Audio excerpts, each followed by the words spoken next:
Good morning, কেমন আছো বলো তো সবাই। আশা করছি তোমরা সবাই ভালো আছো, আর আমরাও না বেশ ভালো আছি। আমার আরও একটি নতুন ব্লগে আবারও তোমাদেরকে স্বাগত জানাচ্ছি। ঘড়িতে বাজে সকাল 8টা। আমি কিন্তু আজকেও অনেকটাই দেরি করে ঘুম থেকে উঠেছি। উঠে দেখো এদিকে রান্নাঘরে চা নেওয়ার জন্য চলে এসেছি।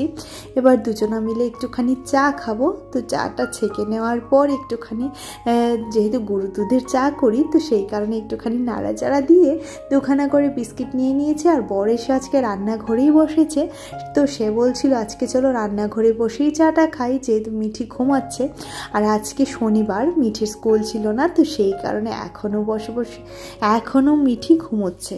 তো এদিকে দেখো চা আমার রেডি হয়ে গেছে, সাথে বিস্কিট নিয়ে এবার আমি আর ওর পাপা একটুখানি চাটা নিয়ে বসি আর একটুখানি গল্প গুজব করি। দেখছি আজকে কি রান্না বান্না করি সেটাও চিন্তা ভাবনা করবো। ওই যে বললাম, চায়ের আড্ডাতে অনেক কিছু স্থির হয়ে যায় যে এটা কখন করব, সেটা কখন করব, আজকে রান্নায় কি হবে, আজকের মেনুতে কি থাকবে।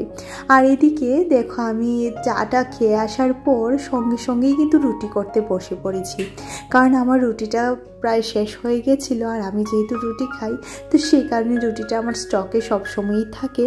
আর রুটি করতে করতে আমি হঠাৎ করে একটা ফোন এলো আমার মামাতো বোনের, যে ওরা আজকে আসছে। তো মামি এসেছে আগরতলাতে, তো সেই কারণে মামি বলেছে আজকে আমাদের বাড়িতে আসবে। তো গতকালকে যেহেতু আমি দিদির বাড়িতে গিয়েছিলাম, এই সপ্তাহটা পুরোটাই তোমাদের সাথে কোনো ধরনের ব্লগ ভিডিও শেয়ার করা হয়নি। গতদিন যে ভিডিওটা দেখেছো তা গত সপ্তাহের ভিডিও, আর এই সপ্তাহে কোনো ধরনের ভিডিও আমি তোমাদের সাথে শেয়ার করতে পারিনি, তাই দেখাতেও পারিনি যে গতকালকে আমি দিদির বাড়ি থেকে এসেছি। পরশুদিন গেছিলাম, তো সেই কারণে মামিরা আসার কথা ছিল বেশ কয়েকদিন আগেই, কিন্তু আসতে পারিনি। তো দিদির বাড়ি থেকে আসার সময় আমি ফোন করে দিয়েছি যে আমি বাড়ি চলে এসেছি, তোমরা চলে আসো। আর দেখবে বাড়ি থেকে যখন কেউ আসে না, তখন মনটা এতটা পরিমাণে আনন্দে উৎফুল্ল হয়ে যায় যে কি বলি। আর আমাদের মধ্যে টাকা পয়সার বন্ডিংটা থেকে ভালোবাসার বন্ডিংটা অনেকটাই বড়, জানো তো। আমাদের বাপের বাড়ি এদিকে টাকা পয়সাটা কম থাকতে পারে, কিন্তু ভালোবাসাটা কিন্তু অফুরন্ত। আর আমাদের যে যারা আমার প্রতিদিনের ব্লগ ভিডিও দেখছো আর অনেক আগে থেকে দেখছো, তারা অবশ্যই জানো যে আমাদের নিজেদের মধ্যে বন্ডিংটা কত সুন্দর। কারণ আমি আগে অনেক শেয়ার করতাম যখন বাবার বাড়িতে যেতাম। ইদানিংও আমি একটা ভিডিও করেছি, সেটা তোমাদের সাথে শেয়ার করেছি, প্লিজ সেটা দেখে নিও। আর রুটি করার পর রুটিগুলিকে ঠান্ডা করার জন্য ওই থালাতেই রেখে দিয়েছি। আর এখানে একটুখানি মিষ্টি কুমড়ো ভাজি করেছি কালো জিরে কাঁচা লঙ্কা দিয়ে। এবার মেয়ের জন্য তুলে নিলাম, আর মেয়েকে এই রুটি আর কুমড়ো ভাজিটা দেবো।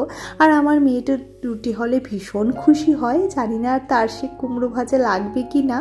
আর এদিকে দেখো আমি এবার বিছানা থেকে একটুখানি গুছিয়ে নিচ্ছি, যেহেতু ফোন এসেছে, ওরা আসছে। আর যখন দেখবে কেউ আসে না, তখন অগোছালো ঘর রাখতে একদমই পছন্দ হয় না, তাই না। আমি গোছাবো করে একটুখানি দেরি হয়ে গেছে, ওই মিঠি উঠতে দেরি হয়েছে তো, আর রুটিটা করতে চলে গেছিলাম, সেই কারণেই দেরিটা হয়েছে। যাকে ওরা আসার আগে আমি সমস্তটাই কমপ্লিট করে নেব।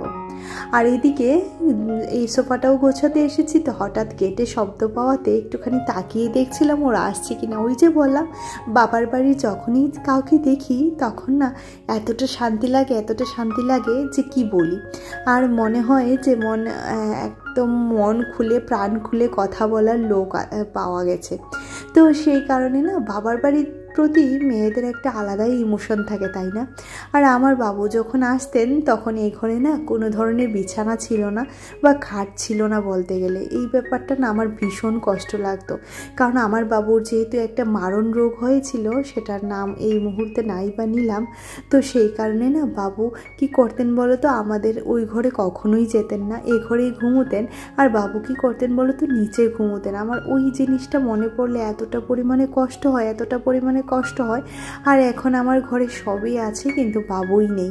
সেই জিনিসটা যে আমাকে কতটা পরিমাণে কষ্ট দেয়, আর কতটা পরিমাণে এত কষ্ট দেয় যে কি বলি। যেহেতু এটা আমার শ্বশুর বাড়ি, তো সেই কারণে আমি কখনোই আমার বাবুকে পার্মানেন্টলি আমার কাছে রাখতে পারিনি। তারপরেও আমার শ্বশুর শাশুড়ি এতটা পরিমাণে ভালো ছিলেন, তারা কিন্তু বলেছিল যে বাবু এখানে থাকার জন্য, কিন্তু যেহেতু বাবুর চিকিৎসাটা একটু লং টাইমের চিকিৎসা, তো সেই কারণে এখানে থেকে সেটা করানো সম্ভব হয়নি। হসপিটালের সামনেই থাকতে হতো, তো সেই কারণে মায়েরা হসপিটালের সামনেই থাকতো। আর যে দুদিনের জন্য আসতো কমলপুর থেকে, সেই দুদিন আমাদের বাড়িতেই থাকতো, ওই নিচে শুতেন। জানো তো এত পরিমাণে খারাপ লাগতো, এতটা কষ্ট লাগতো যে কি বলি। কিন্তু এই মুহূর্তে কথাগুলি মনে পড়ছে আর চোখ থেকে জল গড়িয়ে পড়ছে। ওই বাবার বাড়ির মানুষ প্রত্যেকেই তো আসেন, কিন্তু বাবু তো আর আসে না, তাই না? কারণ মা বাবু পৃথিবীর হচ্ছে এত একটা অমূল্য সম্পদ, যেটা চলে গেলে না আর কখনোই ফেরত পাওয়া যায় না। ভগবানের কাছে কাঁদতে কাঁদতেও যদি তুমি বলতে থাকো যে এই জিনিসগুলিকে আমাকে ফিরিয়ে দাও, সেটা কিন্তু কখনোই আর ফিরে আসে না। যাকে কাজ করতে করতে তোমাদের সাথে অনেক মনের কথা শেয়ার করে ফেলি, অনেক দুঃখের কথা শেয়ার করে ফেলি। আসলে কি বলো তো, কথা বলার সেরকম কেউ নেই তো। আর এই পরিবারটাকে একদমই নিজের মনে করি, সেই কারণেই হয়তো এই পরিবারটাকে ছাড়তে পারি না। কিন্তু আসলে কি বলো তো, ওই যে বললাম কথা বলার লোক নেই, সেই কারণে কাজ করতে করতে অনেকটা পরিমাণে কথাও তোমাদের সাথে বলেনি। আর তোমাদের সাথে আড্ডা মারতে কথা বলতে কিন্তু আমার বেশ ভালো লাগে। আর এদিকে দেখো সমস্ত ঘর দূর ঝাড়ু দিয়ে, এদিকে দেখো এবার বারান্দাটাকেও একটুখানি ঝাড়ু দিয়ে নিচ্ছি। এবার মুছে নেওয়ার পালা। এখনও অবধি ওরা আসেনি, আমি ঘর মোছার পর তারপর ওরা এসেছে। তো আসার আগে আমি ঘরটা মুছে নিই, কারণ ঘরটা মুছে নিলেই আমার এই ঘরের কাজটা শেষ, ঝাড়া পোছা সমস্ত কিছুই শেষ। এবার শুধুমাত্র ঘরটা মুছে নেওয়ার পালা। আর সেই কারণেই একটুখানি তাড়াহুড়ো করেই কাজটি করছি বলতে গেলে, যেহেতু ওরা আসবে, ওরা আসলে অনেকটা পরিমাণে গল্প করব, তারপর রান্না বান্না, সারাদিন আড্ডা মজা তো আছেই। আর আমি যখনই বাবার বাড়িতে যাই বা বাবার বাড়ি কেউ আমাদের এদিকে আসে, তখনই না আমি ব্লগ করতে বেমালুম ভুলে যাই। জানো তো, এটা মনে হয় একটা অভ্যাস মানে বদভ্যাস হয়ে গেছে আমার, যে এই জিনিসটা আমি বেমালুম ভুলে যাই। কারণ সেদিনও আমি বাবার বাড়িতে গেছিলাম, আমি আমার ট্রাইপডটাও সাথে নিয়ে গেছিলাম, কিন্তু ওই কিছুই আমি তোমাদের সাথে শেয়ার করতে পারি না। আমি যে একটা ব্লগ করি সেটাই তো আমি ভুলে গেছি। তো সেই রকমই হয়, ওই গল্প করতে করতে গল্পের গরু কখন যে কাছে উঠে সেটাই আর বুঝে উঠতে পারি না। আর এদিকে কিন্তু মিঠি বসে বসে টিভি দেখছে, ওর পড়া শেষ সকাল সকাল। আমি বলছিলাম ওরা যেহেতু আসবে তুই সকাল সকাল পড়ে নে, তাহলে তোর পড়া হয়ে যাবে। কি জানি কি পড়েছে, কারণ বসতে পারিনি নিয়ে ওকে। আর এদিকে দেখো আমার এই ঘরটা মোছা, এই ঘরটা একদম পরিষ্কার হয়ে গেছে। এবার লাইট দোকানে বন্ধ করে দেব, যেহেতু আমি ভিডিও করার জন্যই শুধুমাত্র এই লাইটগুলি চালাই, তারপর আবারও বন্ধ করে দিই। কারণ দিনের বেলাতে আমার ঘরে এতটা পরিমাণে আলো আসে যে কোনো ধরনের লাইটের প্রয়োজন হয় না। আর এদিকে দেখো এই ঘরটাও খুব সুন্দর করে গুছিয়ে নিয়েছি। একই সাথে দেখো এখানে মেয়ে বসে খেলা করছে, বলছিলাম পড়তে বসার জন্য, কিন্তু কে কার কথা শোনে বলো। তো ঘর দৌড় সমস্ত কিছু গুছিয়ে পরিষ্কার পরিচ্ছন্ন করে মুছে তারপর রান্নাঘরে চলে এসেছি। ইতিমধ্যে আমার রুটিগুলি একদম ঠান্ডা হয়ে গেছে। এবার এই বাটিটাতে রেখে দিচ্ছি, মামি ওরা আসলে ওদেরকে দেব যদি খেতে চায়, আর না হলে ফ্রিজে রেখে দেব। তাই ঠান্ডা করে রাখলে ওই বাটিটার মধ্যে আর কোনো প্রকারের সেরকম গ্যাস জমে না, তো তাই জলও হয় না। তো সেই কারণে একদম রুটিগুলি খুব সুন্দর থাকে দেখতে, বেশ ভালোই লাগে। তো একটুখানি গরম করে করে খেয়ে নেওয়া যায়। আর এদিকে মামি ওরা মিষ্টি এনেছিল, যেগুলি ঠাকুরের কাছে রেখে দিয়েছিলাম। আর এই মিষ্টিগুলো মিঠির পাপা এনেছে, যেটা আমরা ইতিমধ্যেই খেয়ে নিচ্ছি। এদিকে দেখো সবাই বসেছে, ওই বোনদেরকে একটুখানি ডিমের অমলেট করে রুটি দিয়ে দিয়েছি, আর মামিরা চা দিয়ে খেয়ে নিয়েছিল। তো আজকে লাঞ্চ মেনুটা শেয়ার করছি। এখানে ছিল শসা, পেঁয়াজ, লেবু, ছিল শুটকি মাছের ভর্তা, আর ছিল এখানে কুমড়ো ভাজি, একটুখানি ট্যাংরা মাছের এটাকে সর্ষে দিয়ে করেছি, আর ছিল মাংস। বাস এইটুকুটাই আজকের মেনুতে ছিল। খুব বেশি আজকে তামঝামপূর্ণ রান্না করতে পারিনি, কারণ ওই ট্যাংরা মাছ কেটে কুটে রান্না করতে একটুখানি দেরি হয়ে গেছিলো, আর রান্নাগুলি শেয়ার করা হয়নি। বুঝতেই তো পারছো, একটু আগেই বললাম যে গল্পেতে বসলে গল্পের গরু গাছে উঠে, তো সেই রকমের অবস্থাই হয়েছে আমার। আর এদিকে আজকে এই ঘরে খাওয়াটা নিয়ে চলে এসেছি, কেন বলো তো, অনেকজন লোক তো, আর ওই যে ওরা আমাকে ফেলে খাবে না, তো সেই কারণে তো আমি এখন বসছি না, কারণ তোমাদের জন্য ভিডিওর থাম্বনেলটা সেট করা বাকি আছে, সেটাকে করে তারপর আমি খেতে বসছি। তো ওরা এদিকে খাক, আর আমি একটু পরেই খেয়ে নেব। আর বুঝতেই তো পারছো এটা হচ্ছে সন্ধেবেলা, এবার ওরা চলে যাবে, তো সেই কারণে একটুখানি চা করছি, চা দিয়ে তারপর চা খাবে, তারপর ওরা চলে যাবে। আর বাড়ির থেকে যখনই কেউ আসে না তখন মনটা খুব আনন্দে ভরে ওঠে, আর যখন চলে যায় তখন একদমই ভালো লাগে না। দেখবে সে যেই হোক, জানো তো, নিজের লোক তো চলে গেলে না একদম মনটা খারাপ হয়ে যায়। তারপরেও কিছু করার নেই, যেতে তো ওদের হবেই। আমার বোনের বাড়িতে যাবে, তো মামিরা বোনের বাড়িতেই থাকছে। আর তারপর দেখছি আবার কবে আসে, নাকি ওরা বাড়ি চলে যায় আমি ইতিমধ্যে ঠিক বলতে পারছি না। যদি থাকে অবশ্যই একদিন বলবো আরও একদিন আসার জন্য, ঘুরে যাওয়ার জন্য। কারণ ওই যে বললাম, নিজেদের লোককে দেখলে না বড় আপন মনে হয়, বড় শান্তি লাগে, জানো তো। আর এদিকে আমি আর মিঠির পাপা বেরিয়ে পড়েছি একটুখানি মিঠির জন্য কিছুটা জিনিস আনতে। ওরিয়েন্ট চৌমুনি যাব, তো ওর কিছু পড়ার সামগ্রী লাগবে। আর আজকে না গরমটা খুব বেশি পরিমাণে ছিল না, যে কারণে না সংসারের কাজ বাজগুলি করতে একদমই আমার কষ্ট হয়নি, জানো তো। কারণ সংসারে যখনই গরমটা খুব পরিমাণে পড়বে বা ঠান্ডাটা খুব পরিমাণে পড়বে, তখন কিন্তু কাজ করতে দেখবে প্রত্যেকেরই ভীষণ কষ্ট হয়।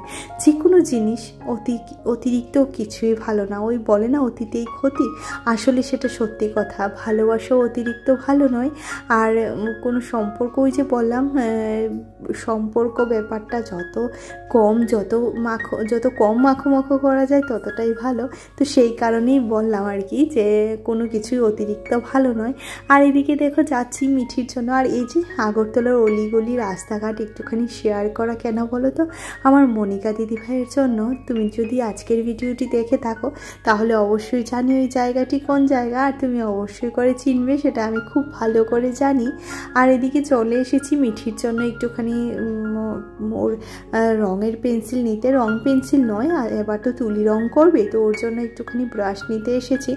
তো সেটাই নিয়ে এবার বাড়ি যাব। বাড়ি যাওয়ার পালা। তারপর গিয়ে বাড়ির অন্যান্য কাজকর্ম আছে, রান্নাঘরের বাসনপত্রও পড়ে আছে, এখনও ধোয়া হয়নি। মিঠি কিন্তু ঘরে বসে আছে একা, ওকে রেখে এসেছি। এখন রাত বাজে প্রায় 8:30। আমি কাজটা সেরেই চলে যাব। ওর টিচারও আসবে, ওর টিচার এসে ওকে পড়াবে। আমি এদিকে চলে এসেছি, কারণ আর যদি দেরি করতাম না দোকানটা লাগিয়ে নিত। আর যেহেতু আগামীকাল রোববার ওর আর্টের টিচার আছে, তো সরঞ্জামগুলি না দিলে ও কী করে পড়ে বলো তো। আর এদিকে যাচ্ছিলাম, তো একটুখানি শকুন্তলা মার্কেট দেখছি পুজো হচ্ছে, শনি পুজো। তো আমি এখানে দাঁড়াবো না, সোজা বাড়ি চলে যাব। বুঝতেই তো পারছো মেয়েটাকেও রেখে এসেছি, তো সেই কারণে আর দাঁড়াচ্ছি না। তো কি নিয়ে এসেছি সেটাই তোমাদের সাথে একটু শেয়ার করি চলো। এই যে ব্রাশের একটা সেট নিয়ে এসেছি পুরোটাই, যেটা লাগবে ওর আঙ্কেল বলেছে। আর নিয়ে এসেছি বেশ কয়েকটা কলম, কারণ কলম ওর ভীষণ পরিমাণে লাগে। নতুন কলম দিয়ে লেখা শিখছে, তো কিছুটা লাগে আর কিছুটা নষ্ট করে, এই হচ্ছে অবস্থা। তো এই ওয়ান টাইম কলমগুলাই এনে দিয়েছি, কারণ এগুলা দিয়ে লিখতেও মজা, আর নষ্ট করলেও সেরকম গায়ে লাগে না। তারপর চলে এসেছি রান্নাঘরে, একটুখানি ডিম সেদ্ধ বসিয়ে দিয়েছি। দুপুরের 3 পিস মাংস আছে, তো সেটা দিয়ে ওর পাপা খেয়ে নেবে, আর ডিম সেদ্ধ দিয়েও খাওয়া হয়ে যাবে, কোনো রকম করেই চলে যাবে। আর রাত্রে তো সেরকম কিছু আমাদের ঘরে আমি রান্না করি না, দরকার পড়ে না, কারণ মিঠির বাবা যা আছে তা দিয়েই খেয়ে নেয়। তো একটুখানি চায়ের বাসনগুলো মেজে নিচ্ছি, যেগুলি তাড়াহুড়ো করে রেখে চলে গেছিলাম মিঠির জিনিসপত্র আনতে, তো সেগুলি একটুখানি ধুয়ে নিচ্ছি। আর সেগুলিকে ধুয়ে একদম জায়গা মতো জল ছড়ার জন্য রেখে দিয়েছি। আর এদিকে দুধের কৌটোটাও রেখে দিয়েছি, দুধটাও জাল দিয়ে মিঠিকে খাওয়ানো হয়ে গেছে। সকালে দুধটা জাল করতে পারিনি, তাই বিকেলে জাল করে খাইয়েছি। আর এদিকে বেশ কয়েকটাই বাসন ছিল, দুপুরের কয়েকটাও ছিল, কারণ ওই খাওয়ার পর ওই যে আবার আড্ডা মারতে চলে গেছি, তো সেই কারণে কয়েকটা টুকিটাকি বাসন রয়েই গেছিলো, তো সেটাও একটুখানি মেজে নিলাম। আর সারাদিন বাসন মাজতে না আমি নাজেহাল হয়ে যাই, জানো তো। এতটা পরিমাণে বাসন মাজতে হয় আমার, যে কি বলি। সারাদিনই মনে হয় আমি বাসন মাজছি, সারাদিনই মনে হয় আমি বাসন মাজছি। কি জানি আমার হাতে বাসনটাই বেশি পড়ে না কি, সেটাই বুঝে উঠতে পারি না।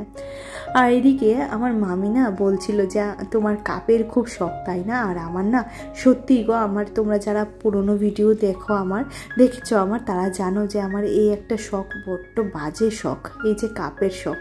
নানান রকমের কাপে চা খেতে আমার বেশ ভালো লাগে। আর এদিকে ভাতটা নিয়ে এবার বসিয়ে দিলাম মাইক্রোওভেনে একটুখানি গরম করার জন্য, কারণ ডিম সেদ্ধ দিয়ে ঠান্ডা ভাত খাওয়া যায় না। তো ভাতটাও গরম হয়ে গেছে, সেটাকে নামিয়ে নিয়েছি। তারপর দেখো আমাদের খাওয়া দাওয়ার পর অনেকটা পরেটা খাওয়া দাওয়ার পর আমি টেবিলটাকে মুছে নিচ্ছি, বাসনপত্রও মাজা হয়ে গেছে। আর সেটা আর তোমাদের সাথে শেয়ার করলাম না, না হলে ব্লগে শুধু সারাদিন বাসন মাজাই থাকবে।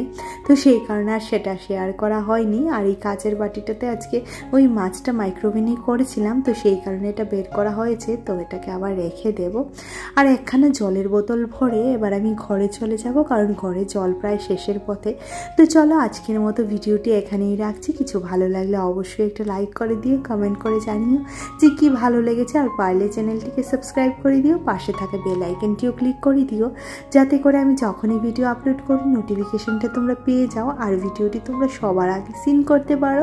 আর যারা যারা কাজটি করে রেখেছো তাদেরকে তো জানাচ্ছি অসংখ্য ধন্যবাদ। সবাই ভালো থেকো, সবাই সুস্থ থেকো, অবশ্যই করে নিজের শরীরে খেয়াল রেখো, কারণ আমরা হাউসওয়াইফ, নিজের শরীরের খেয়ালটা নিজেকেই রাখতে হচ্ছে। তো চলো আজকের মতো টাটা।